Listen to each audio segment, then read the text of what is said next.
ভাই আছি তো।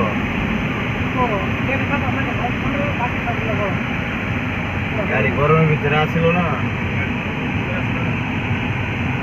এই জ্যামের মাঝে ভাই ঠান্ডা একটু কমই লাগবে আছি। রৌদ্রটা কি কড়া রৌদ্র উঠছে না, এই গরমের মাঝে মানুষের অবস্থা খুবই খারাপ। আর আমরা তো গাড়ি এসির ভিতরে আছি ঠান্ডার মাঝে। গাড়িটাতে যে তাপটা এই তাপের গরমটা আর কি রোদ্রে ছিল যে যতক্ষণ।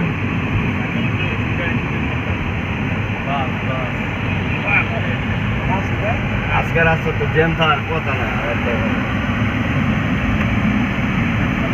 জ্যাম বেশি আর কি রাস্তার মাঝে।